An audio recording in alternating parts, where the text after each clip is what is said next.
what they're doing is getting the thickness correct on our board. So they're bringing our fat board down to a thinner board. That measurement is going to be along the edge of the board when you're going to take that measurement for thickness of our boards. Some anatomy on this machine right here. We've got an in-feed and out-feed table. We've got a scale right here that controls how thick the board is going to be. It is controlled by two rollers underneath that are bringing your boards in and pushing them out. And then inside of here is a lot like the joiner spinning head that's using knives to shave off the face of our boards. We control with this wheel right here. We can actually change the speeds at this machine. And can I actually get you guys to back up just a little bit? All you guys can back up. Let's sit it earlier. But for the most part, it's going to be left on the one setting. Pretty much all the settings on all the machines are going to be about the same, except for the adjustment levers that I show you and point out to you. Okay? So, go to some questions. Number one, the piece of equipment shown above will square your board. Look at the picture. What machine squares the boards? Joiner. We learned about that yesterday. So right, insert false, and right in there, joiner.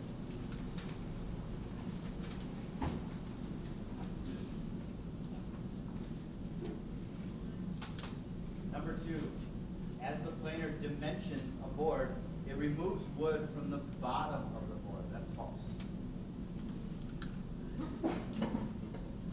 As we go here, I'll run this through a few more times in a little bit, but I'll keep this side up here with this marking right here, and we'll see that actually get planed off of the top of the board, so you can write it on top of the board.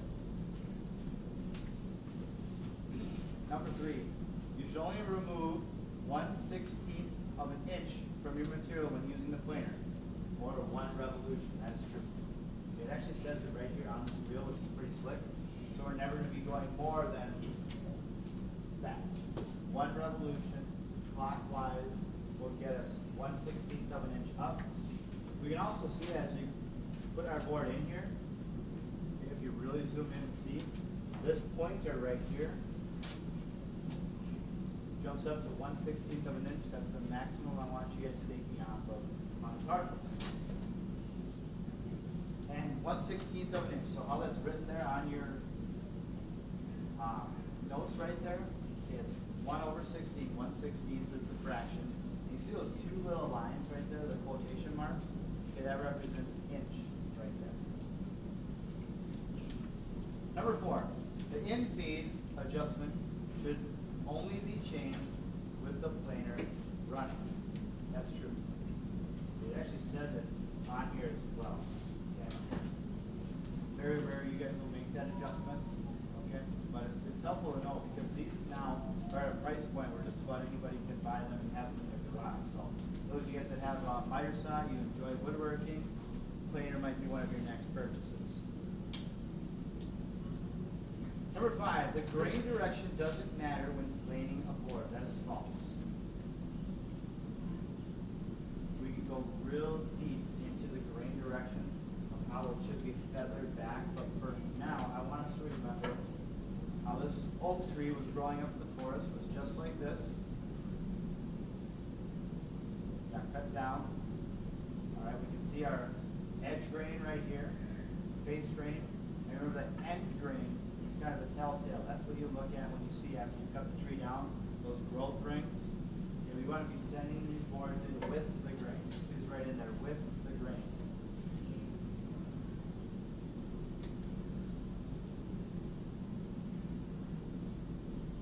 With the grain.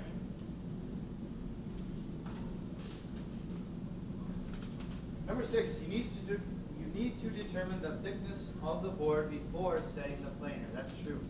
That's what you guys watched me do. I'm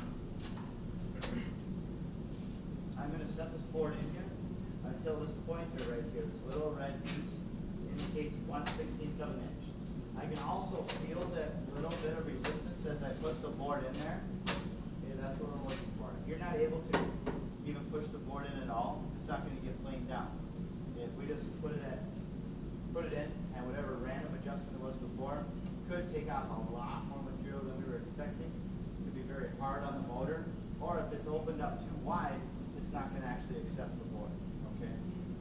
getting this set up is really best done with a few students with you. The first few times I'll be around here, Mr. Tripp will be around here to help you guys get it set up. All right. Then as we're planing the boards, it's not just a one and done thing. So after I sent mine through once, it got a little bit of this surface right here. But then I'm actually going to have to make that revolution again and send it through a second time to bring it down to the finished thickness that I want.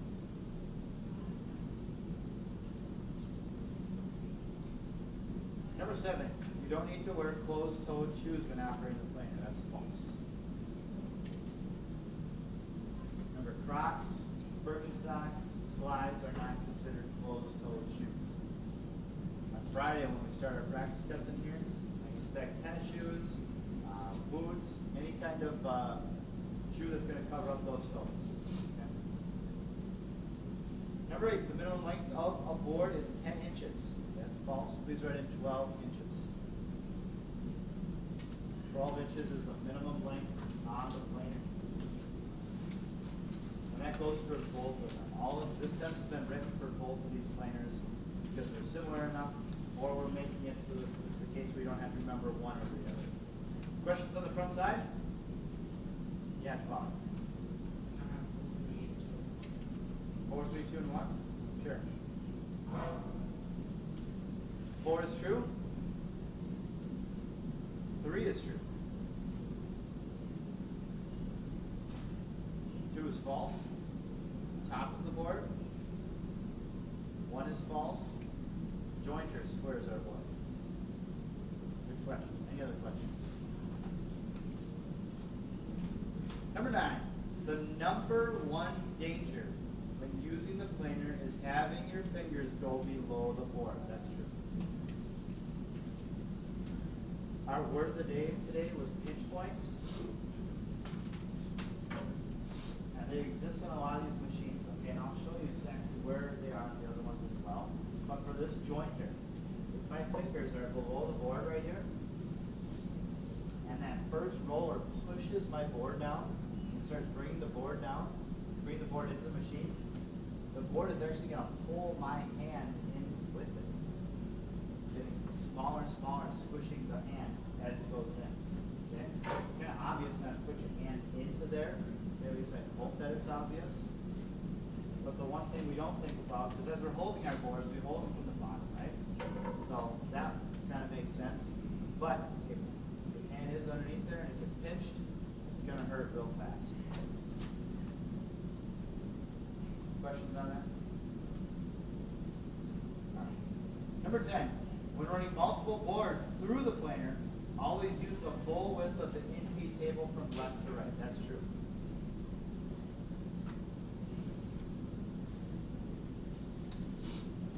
So the knives on this planer right here are 13 inches long.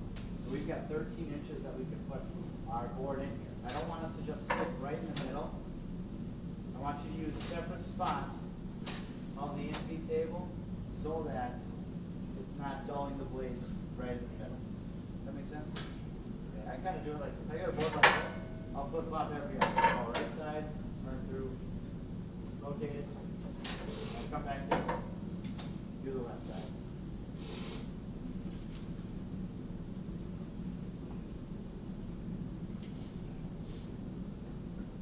Number 11. It is okay to stand directly in front of the planer in-feed table. Kickbacks never occur. That's false.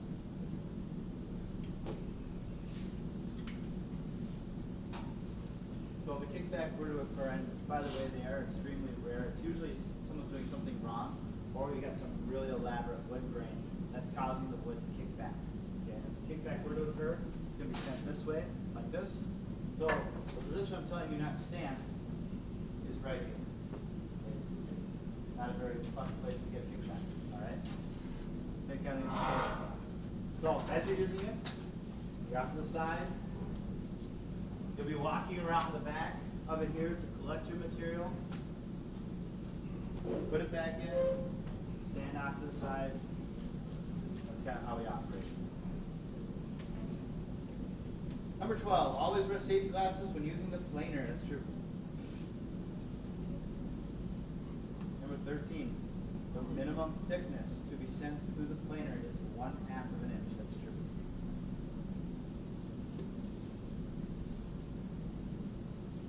I've got a QR code right there if you want to see how it's possible. Because truly there isn't really a minimum thickness. Okay, it's just how high we've got this. All right. And so we can use a backer board to get smaller pieces, but it's going to be very, very rare for us to ever bring something down that thin. Now, if we have some exotic wood from your garage that we bring in and you want to lay it into your cutting board or the top of your end table, certainly we can do that, but that's when I'm going to direct you right here so that you can help get this machine prepped with the backer board so we can run it through. And then after that prep is done, I'll check it and then I'll run it with you. 14. Always visually inspect the wood for nails, screws, loose knots, or any other material, metal pieces that will chip the planer blades. That's true.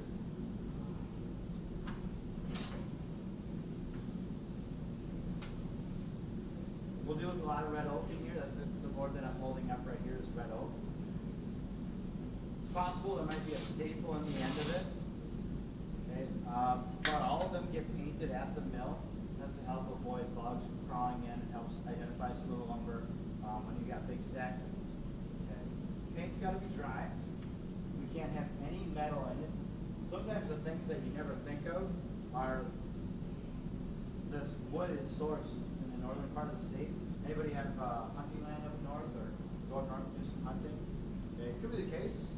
You don't hit your target and it gets impaled into a tree behind it. Okay, that's happened before where you really only discover it on machines like this and the jointer. So please be inspecting it throughout. Okay, don't just zombie mode, run the planer. I want you guys to be inspecting and looking at that wood as you're revealing more of it. Because it could be the case where it's in the exact center of this board. We don't know. But as we're using this machine, I want you to be aware that that is a possibility. It's kind of fun when that does happen. It's happened to me a couple times when you look and say, what is that? What is that? Well, that's a projectile right there.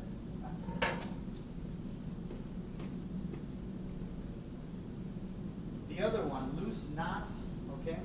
For the most part, we order our lumber select or better, meaning that there shouldn't be many loose knots or things like that. But it still does happen where we'll get a piece of wood that's got a great big knot. If you imagine like a rustic furniture or like a barn where you've got big knots in wood, that's what we want to avoid running through the plane. If they're loose, it could become dislodged and create a bunch of problems internally.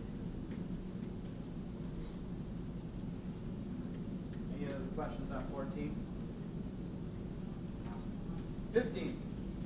You always send the board to the planer with the length of the board or the grain running the long ways. That's true.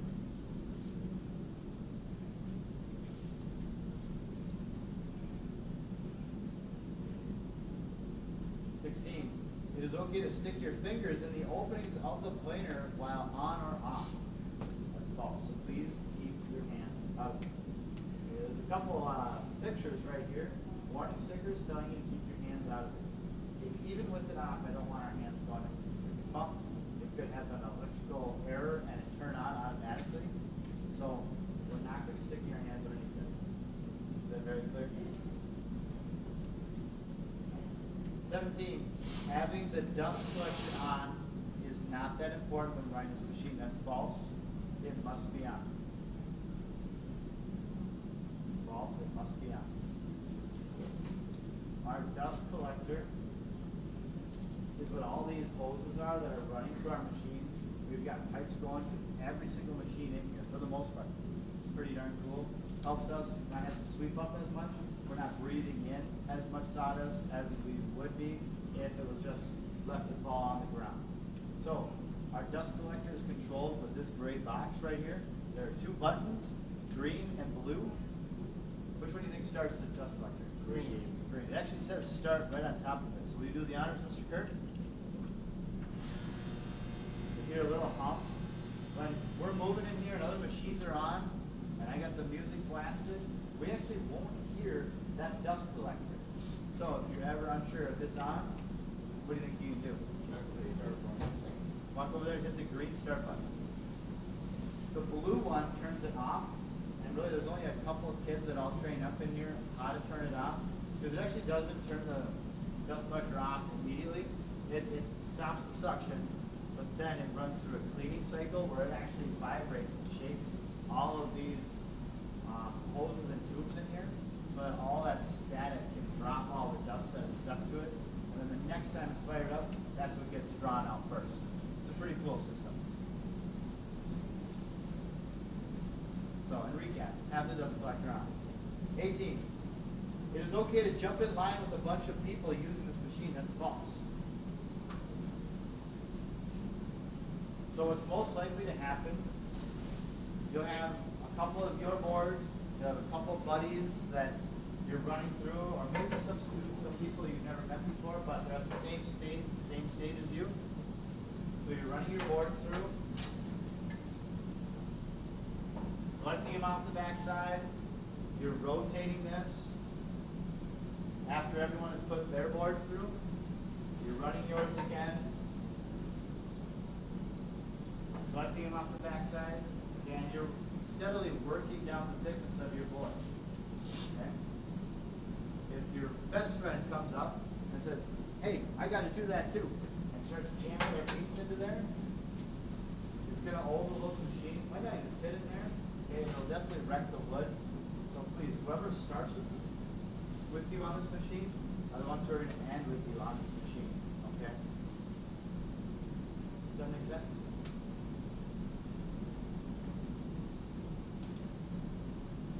19. If there's a line waiting to use this machine, just sit and wait until it is your turn. That's false. We'll have our tops to create. We'll have our legs to glue up. We'll have our carcasses to cut out and mill out. Right? There'll be tons and tons of things for you guys to do on your projects. You'll never have to wait for a machine in here. Okay, we've got enough machines. Now we have enough to do, so that there's really no time for us to just sit and wait for someone to be done. Okay, it's a really good thing. It's why we're doing the projects that we do, so that you guys are spaced out like this. In fact, once we wrap up practice cuts, if these three guys are the first ones done, I'll say, all right, I want you guys to start on your face frame. You'll probably be the first ones on here. Okay, and then the next three that finish their practice cut, I'll say, I want you guys to start on the tops. They'll be gluing up your panel. And the next three, I'll say, all right, I want you guys to start on your carcass pieces, go and grab the plywood out of the lumberyard. Stuff like that. You kind of see the method to the madness? Maybe still just madness, but that's okay. Number 20, whenever you're using the saw, you will follow all the safety rules and instructions of the teacher in the shop. That is true. So practically speaking, this is what's going to happen. You guys are going to get board from me out of the lumberyard that's most likely 15/16 thick. Okay, that is almost 1 inch. Industry standard for cabinets, for face frames, or anything in the hardwood department is going to be 3/4 of an inch. So we're actually going to have to take off, what is that math? 3/16 of an inch. Okay, so theoretically that's only 3 times through here. All right, but that first one, I just want it to be kind of a grazing pass. I'm hitting that point here. I'm almost up to that 16. You guys see that? My dust collector is on. It's going to get loud. All right, and if that noise does bother you, we have earbuds, those little squishy ones, next to our safety glasses, as well as the over-the-ear muff ones on the cage over there. Okay, I'm just going to run this through a few times and show you what it looks like. Take note of the markings on here. Okay, check out this S right here, the blue S. It's going to be gone after a couple times through.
board. As I was going, I was checking for the thickness of it. I was checking for any thing in the board itself that might cause me problems. And just 3 times through, from 15/16, I'm down to 3/4 of an inch. Any final questions on the planer?